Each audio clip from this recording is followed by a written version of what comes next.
Hello friends, welcome to the new episode of my channel. আমি অরিত্র। এখন এই ভিডিওর মধ্যে আমরা কিছু লেটেস্ট আপডেটস নিয়ে কথা বলবো। ভিডিও সবথেকে প্রথম আপডেটটা হচ্ছে আজকের দিনে সবথেকে বড় খবর, সেটা হচ্ছে জওয়ান 2 এর ব্যাপারে।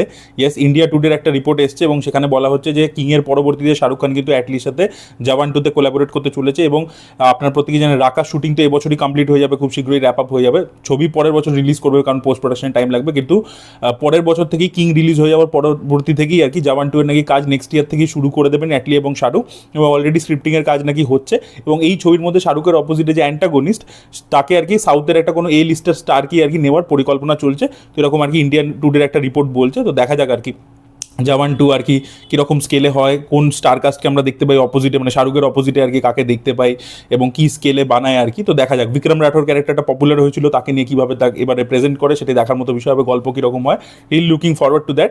তো জওয়ান 2 নিয়ে এটা প্রথম আপডেট ছিল। পরবর্তী আপডেটটা হচ্ছে যশরাজ এবারে একটা প্রথমবার হরর ফিল্ম প্রডিউস করতে চলেছে। ইয়েস, এবং অভয় পান্নু যে রকেট বয়েজ বলে যে সিরিজটা এসেছিল সোনি লিভে, খুব ভালো সিরিজ ছিল, তো সেটা ডিরেক্ট করেছিল অভয় পান্নু। তো তাকে আর কি যশরাজ সাইন করেছে এই হরর ফিল্মটা ডিরেক্ট করবার জন্য। তো দেখা যাক হরর ফিল্মটা যশরাজ যখন প্রথমবার হরর জনরাতে ট্রাই করছে কীরকম আউটপুট তারা দেয় এবং কীরকম সিনেমা তারা বানায়, সেটাই দেখার মতো বিষয়। ভিডিও পরবর্তী আপডেটটা হচ্ছে চান্দু মুন্ডেটিকে কেন্দ্র করে। তো চান্দু মুন্ডেটি হচ্ছে কার্তিকেয়ার ডিরেক্টর আর কি। তো কার্তিকেয়া 3 এর পরবর্তীতে সে আরেকটা ফিল্ম করতে চলেছে, এটা periodic historical action thriller film হবে, যেটা উজ্জয়নের সিটির ব্যাকড্রপে আর কি হতে চলেছে, উজ্জৈন সিটির আর কি ইতিহাসকে নিয়ে হবে। তো এই ছবিটা প্রডিউস করতে পারে ধর্মা প্রোডাকশন এবং ছবির মধ্যে আমরা দুজন নায়ককে দেখতে পেতে চলেছি, রানা ডাগুবাটি এবং অক্ষয় কুমারের নাম উঠে আসছে। তো দেখা যাক। চান্দু মুন্ডেটি তেলেগুতে তো বেশ কয়েকটা হিট ছবি দিয়েছে, কার্তিকেয়া 2 তো প্যান ইন্ডিয়া লেভেলেই হিট হয়ে গেছিলো সেই সময়, এবং তারপরে নাগা চৈতন্যকে নিয়ে যে ছবিটা করেছে সেটাও খুব মানে ভালোই হিট হয়েছিল আর কি, থান্ডেল বলে ছবিটা। তো কার্তিকেয়া 3 এর পরবর্তীতে এই ছবিটার কাজ শুরু হবে। তো দেখা যাক হিন্দিতেও সেই হিট দিতে পারে কিনা বক্স অফিসে, সেটাই দেখার মতো বিষয়। ভিডিও পরবর্তী আপডেট হচ্ছে এনটিআর প্রশান্ত নীলের ছবিটাকে কেন্দ্র করে। তো আপনাদেরকে তো রিলিজ ডেট জানিয়ে দিয়েছিলাম 11 জুন 2027 ছবিটা রিলিজ হবে। এবার শোনা যাচ্ছে সেই দিনকে নাকি জুন মাসে পার্ট 1টা রিলিজ হবে এবং পার্ট 2টা ধুরন্ধরের মতোই কিছুদিন গ্যাপ দিয়ে ডিসেম্বর মাসে রিলিজ হবে আর কি, এরকমই একটা পরিকল্পনা মেকার্সদের রয়েছে।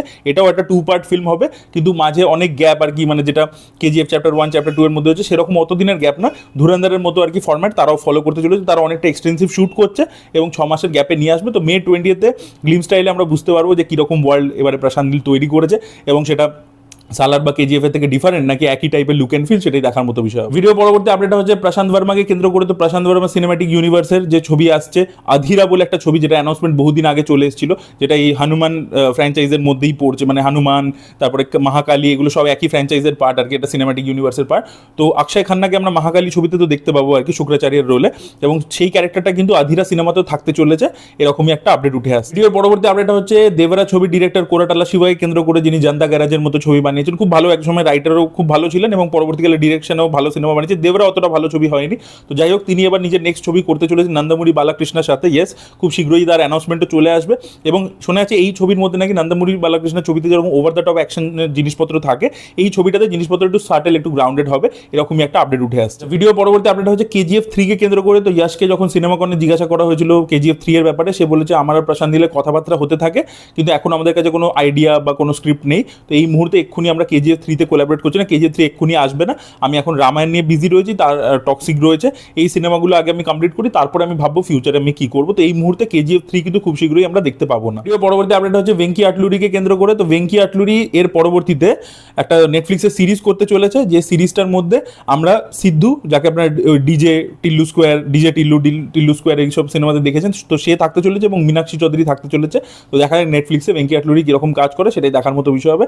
তার আপকামিং ছবিতে হচ্ছে সূর্যাকে নিয়ে, বিশ্বনাথ এন্ড সন্স। তো দেখা যাক সেই ছবিটাও বক্স অফিসে কিরকম পারফর্ম করে, সেটাই দেখার মতো বিষয়। পরবর্তী আপডেট হচ্ছে রণবীর সিংকে কেন্দ্র করে। তো রণবীর সিংয়ের সাথে তো ফারহান আখতারের ঝামেলা চলছে, আপনারা প্রত্যেকেই জানেন, ডন 3কে কেন্দ্র করে। তো রণবীর সিং 10 কোটি টাকা আর কি তার যে সাইনিং অ্যামাউন্ট, সেটা সে এক্সেল এন্টারটেনমেন্টকে ফেরত দিয়েছে এবং তার যে আপকামিং ছবি আসছে, যেটা সে প্রডিউসও করছে প্রলয় বলে, তো সেই ছবির যে স্টেকস, মানে প্রফিটের একটা পার্সেন্টেজ, ছবি প্রফিট করলে সেখান থেকে একটা স্টেক সে এক্সেল এন্টারটেনমেন্টকে দেবে। তো তিনি এই ঝামেলাটা মেটানোর জন্য নিজে থেকেই এগিয়ে এসেছেন এবং এরকম একটা জেস্টার দেখিয়েছেন, 10 কোটি টাকা ফেরত দিয়েছেন, আর অন্যদিক থেকে নিজের ছবির মধ্যে স্টেকসও অফার করেছেন। তো আশা করবো যা প্রবলেমস রয়েছে সেগুলো পুরোপুরি সর্ট আউট হয়ে যাবে। ভিডিও পরবর্তী আপডেট হচ্ছে দেবের আপকামিং ছবি বাইক অ্যাম্বুলেন্স দাদাকে কেন্দ্র করে, যেটা 15ই আগস্টে রিলিজ করতে চলেছে। তো সেই ছবির মধ্যে অ্যান্টাগনিস্ট হিসেবে আমরা ইন্দ্রাশিস রয়কে দেখতে পেতে চলেছি।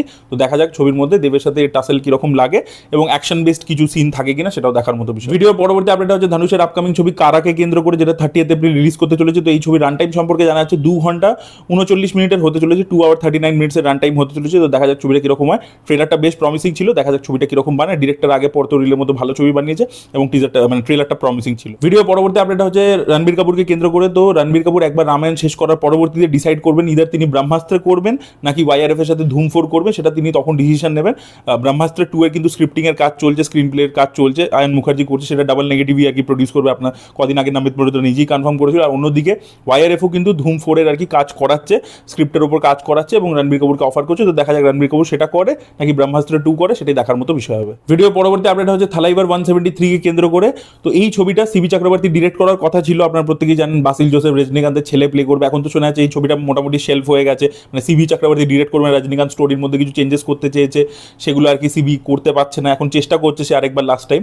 তো শোনা যাচ্ছে যে ছবিটা যদি হতো তাহলে এই ছবির মধ্যে আমরা অ্যান্টাগনিস্টের চরিত্রে ডিরেক্টর শঙ্করকে দেখতে পাওয়ার কথা ছিল। ইয়েস, মানে সিবি আর কি প্ল্যান করেছিল যে শঙ্করকে আর কি অ্যাজ এ অ্যান্টাগনিস্ট সে কাস্ট করতে চলেছে এই ছবির মধ্যে। তো এটা যদি হতো রজনীকান্ত ভার্সেস শঙ্কর আমরা স্ক্রিনে দেখতে পেতাম, তাহলে আইকনিক ব্যাপার হতো। যে ডিরেক্টরের সাথে রজনীকান্ত একসময় শিবাজি দ্য বস, তারপরে রোবট 2.0 এরকম সব সিনেমা করেছে, তো তার সাথেই আর কি একটা অন স্ক্রিন টাসেল, তো সেটা কীরকম এবং শঙ্কর অ্যাক্টিং কীরকম করে সেটাও দেখার মতো বিষয় হতো।